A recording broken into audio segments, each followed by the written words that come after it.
نماز اسلام کی بنیادی عبادت ہے۔ نماز میں بار بار یہ اعلان کیا جاتا ہے کہ اللہ اکبر، اللہ اکبر، یعنی اللہ سب سے بڑا ہے، اللہ سب سے بڑا ہے۔ یہ اللہ کی طرف سے امر واقعہ کا اعلان ہے۔ یہ کوئی کلمہ فخر نہیں بلکہ یہ کلمہ واقعہ ہے۔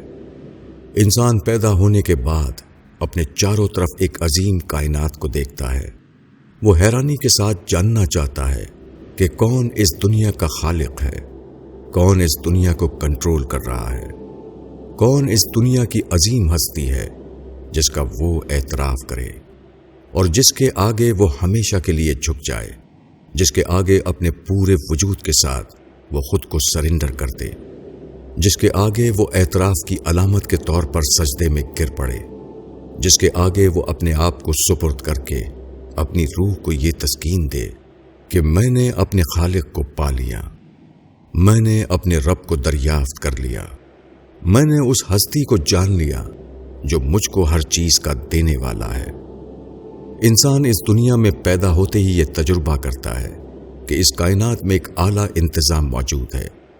مثلاً ایک بے حد کامل نظام کے تحت یہاں وہ تمام چیزیں موجود ہیں جن کے مجموعے کو لائف سپورٹ سسٹم کہا جا سکتا ہے۔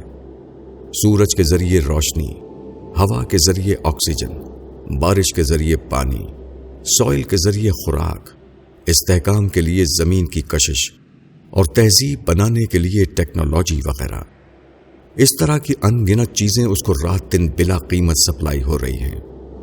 انسان پیدا ہونے کے بعد رات دن ان نعمتوں کا تجربہ کرتا ہے۔ اس کی روح کسی دینے والے کے لیے سرتا پا شکر گزار بنی ہوئی ہوتی ہے۔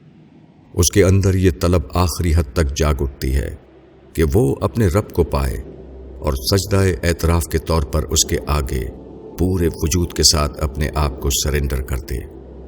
اسی کیفیت کا نام ایمان باللہ ہے اور ابدی جنت اسی ایمان باللہ کی قبولیت کے طور پر رب العالمین کا انعام یعنی ریوارڈ ہے۔